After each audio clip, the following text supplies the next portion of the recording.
लोकसभा में बोले प्रधानमंत्री मोदी, ये देश के लिए महत्वपूर्ण पल है।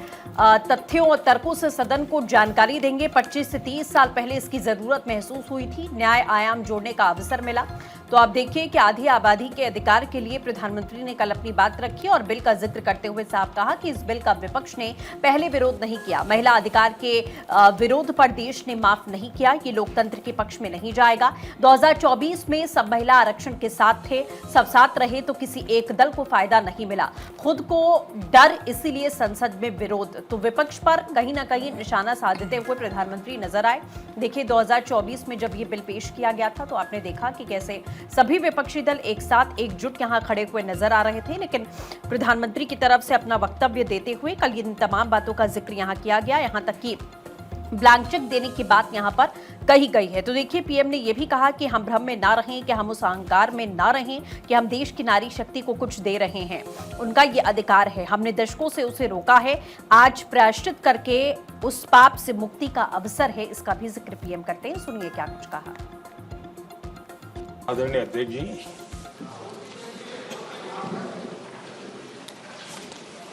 इस महत्वपूर्ण विधेयक पर आज सुबह से चर्चा प्रारंभ हुई है।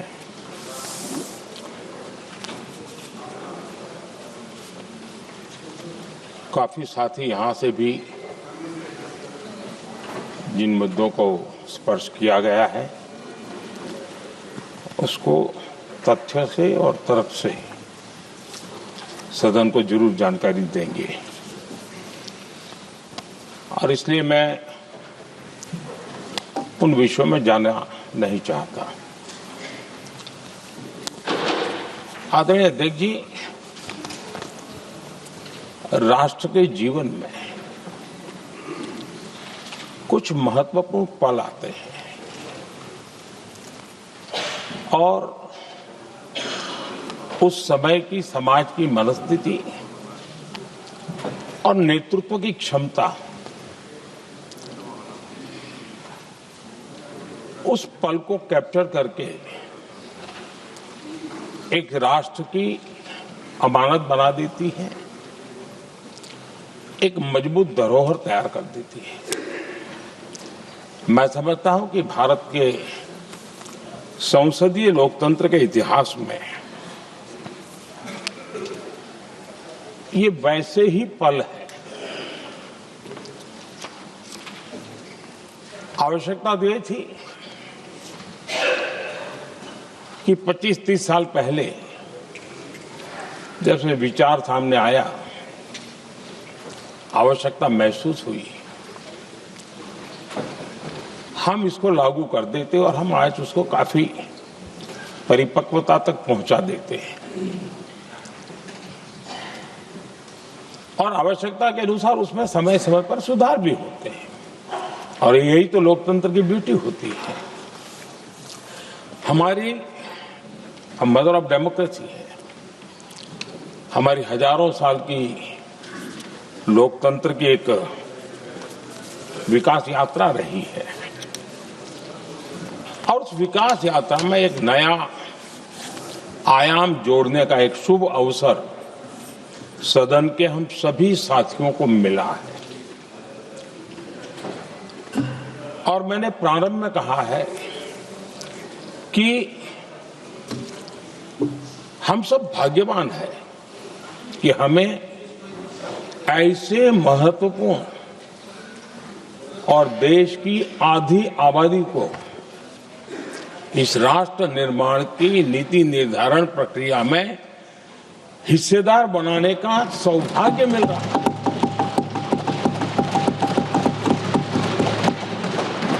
ये हम लोगों के लिए सौभाग्य है और मैं चाहता हूं कि मेरे सभी माननीय सांसद, मैं इधर उधर की आज बात करना नहीं चाहता हूं, हम सभी सांसद इस महत्वपूर्ण अवसर को जाने न दें। चलिए आगे बढ़ेंगे। विपक्ष क्रेडिट ले ले, ब्लैंक चेक देने के लिए तैयार हैं, ये भी पीएम की तरफ से कहा गया। साथ रहे तो किसी को सियासी फायदा नहीं होगा, बिल पास हो जाए तो क्रेडिट फिर आप ले लेना, साथ दिया तो विज्ञापन छपवाकर धन्यवाद दूंगा। क्रेडिट का ब्लैंक चेक मैं आपको दे रहा हूं, ये मोदी की गारंटी है, ये मोदी का वादा है। तो इन बातों का जिक्र कल प्रधानमंत्री करते हुए नजर आए। सुनिए जरा एक बार। हमें क्रेडिट नहीं चाहिए। जैसे ये पारित हो जाए, मैं कल एडवर्टाइजमेंट दे करके सबका धन्यवाद करने के लिए तैयार हूं, सबकी फोटो छपवाने के लिए तैयार हूं। क्रेडिट आप ले लो, चलो। क्रेडिट की चिंता है क्या है जी? ले लो ना क्रेडिट। आपको जिसकी फोटो छपवानी है सरकारी खर्चे से हम करवा देंगे।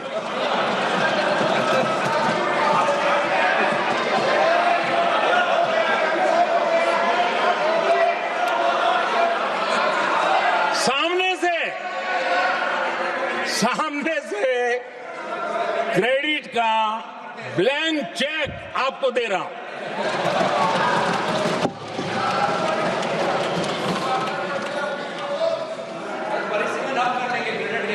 हम भारतीय सब मिल करके देश को नई दिशा देने जा रहे हैं। हमारी शासन व्यवस्था को संवेदनशीलता से भरने का एक सार्थक प्रयास करने के लिए जा रहे हैं। और मुझे विश्वास है कि इस मंथन से जो अमृत निकलेगा वो देश की राजनीति की भी उसके रूप स्वरूप को तो तय करने ही करने वाला है, लेकिन ये देश की दिशा और दशा भी तय करने वाला है। इतने महत्वपूर्ण मोड़ पर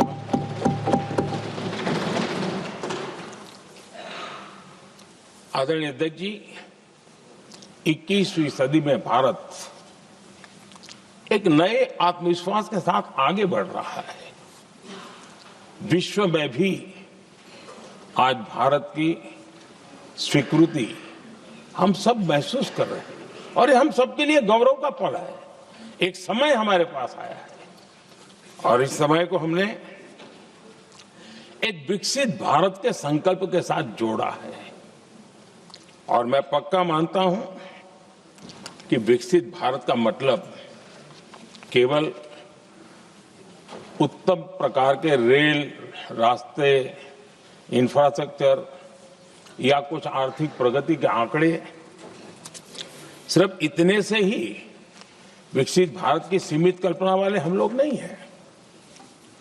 हम चाहते हैं कि विकसित भारत जिसके नीति निर्धारण में साच अर्थ में सबका साथ सबका विकास का मंत्र समाहित हो, देश की 50% जनसंख्या नीति निर्धारण का हिस्सा बने, ये समय की मांग है।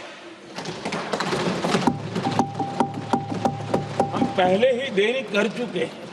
कारण कोई भी होंगे, जिम्मेवार कोई भी होंगे, लेकिन इस सच्चाई को हमें स्वीकार करना होगा कि जब हम अकेले मिलते हैं तब मानते हैं हाँ यार, लेकिन जब सामूहिक रूप से मिलते हैं, मुझे याद है कि जिस इसकी प्रक्रिया चली थी, सभी दलों से मिलना हुआ है, एक दल को छोड़ करके जिन जिन से मिलना हुआ है हर एक ने सैद्धांतिक विरोध नहीं किया है। बाद में जाकर के जो कुछ भी हुआ होगा, राजनीतिक दिशा पकड़ी जा रही है। आपको जल्दीबाजी क्यों है महिला विधेयक? महिला विधेयक के पक्ष में हम, आप जनगणना क्यों नहीं कराना चाहते?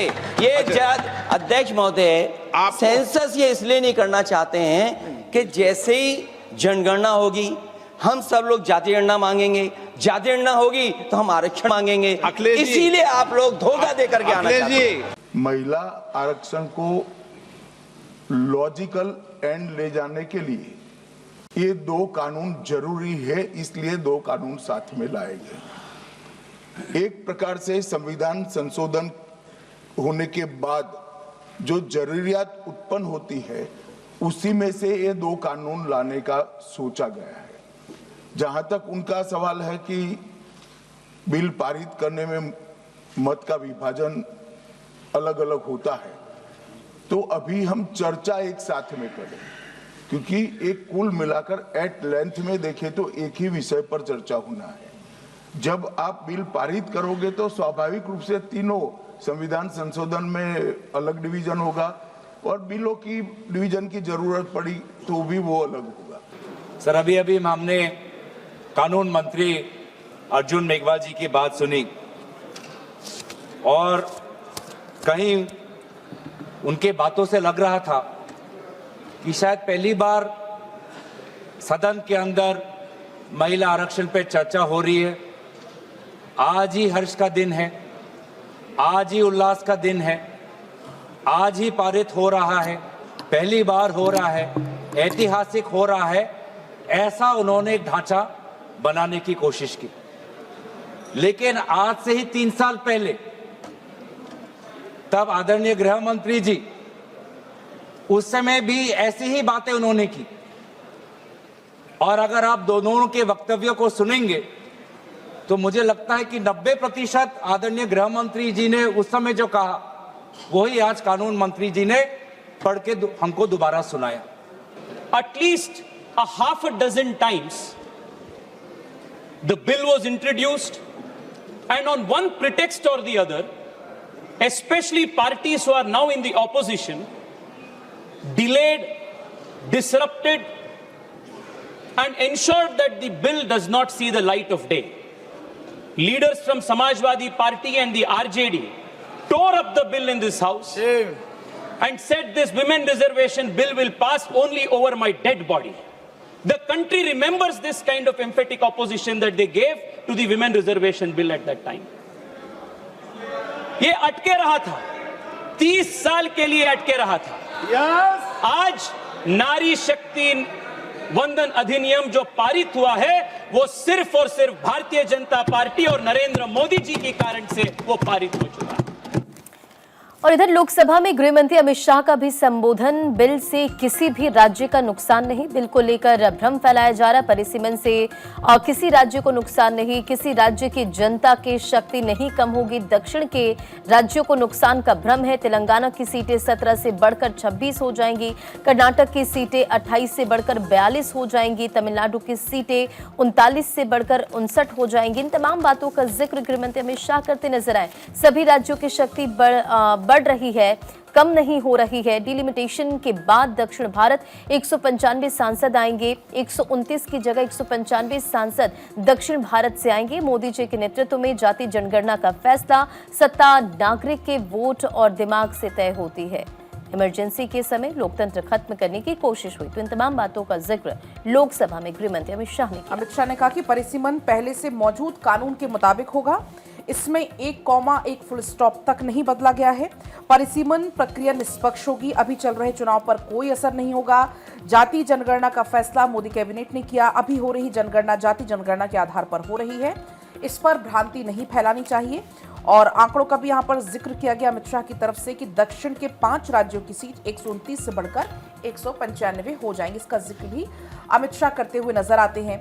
अमित शाह ने आगे ये भी कहा कि जो अभी सीटें हैं 543 जो सीटें हैं इनकी जो हिस्सेदारी है वो 23.76% है, जो 816 के हिसाब से 23.87% हो जाएगी।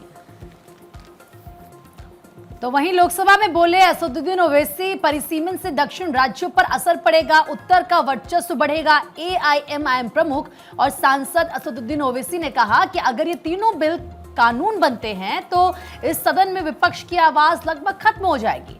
उन्होंने कहा कि संविधान संशोधन और परिसीमन बिल को साथ पढ़ने पर साफ है कि सीटों का बंटवारा जनसंख्या के आधार पर होगा। जिन राज्यों की आबादी ज्यादा है उन्हें ज्यादा सीटें मिलेंगी और कम आबादी वाले राज्यों की सीटें घटेंगी।